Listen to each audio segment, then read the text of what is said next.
Merci Bering L'aîné d'accepter de répondre aux questions de Nouvelle Focale.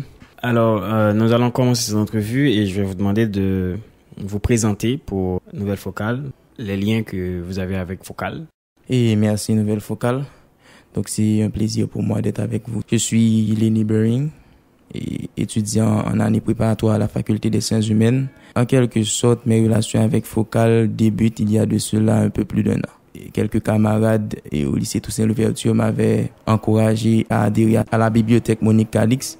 Donc je l'ai fait et depuis, je commence à profiter des divers avantages qu'offre la Focale en soi. Si tu devais nous citer l'un des derniers livres que tu as lu et peut-être aussi celui qui t'a le plus marqué, quel livre serait-il et pourquoi? Bon, alors je pense justement à un ouvrage de Frédéric Marcelin intitulé Marie-Lys. Donc c'est un livre que j'ai relu récemment parce que je l'avais lu en classe de réto. Donc c'est un ouvrage qui m'a profondément marqué parce que j'entre en quelque sorte dans une logique de promotion des femmes qui depuis toujours ont été reléguées au second rang. Et Marie-Lys, c'est l'exemple typique du courage féminin. Donc l'ouvrage Marie-Lys en quelque sorte est fait et l'étalage exhibe et la capacité dont font preuve les femmes. Donc ce serait un ouvrage assez intéressant pour le grand public et qui nous aiderait également à mieux connaître les femmes et à mieux les valoriser. Peux-tu partager ton extrait favori? Bon, je me rappelle que l'histoire débute avec un certain Cassius Théramène qui venait de sa ville natale et qui arrivait à Port-au-Prince et qui entendait exhiber son talent de grand orateur. Et il allait se ridiculiser, bien sûr. Donc, je vais lire un extrait qui en parle. Plein de ces excellentes dispositions, l'avocat a pris place en bas de la défense. Et tout de suite, par un phénomène que comprendront ceux à qui on a offert un verre de rhum au lieu de la couronne attendue, une révolution s'opéra dans son esprit durant qu'il ouvrait sa serviette. Il vit, il comprit qu'il s'était fourvoyé.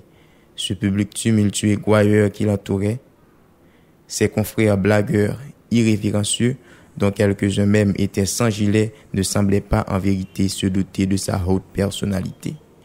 Il chuchotait en regardant son pantalon de casimir blanc à sous-pieds, à crampons, sa cravate de percale à triple tour, son gilet de nankin, ses lèvres correctement rasées selon la bonne formule.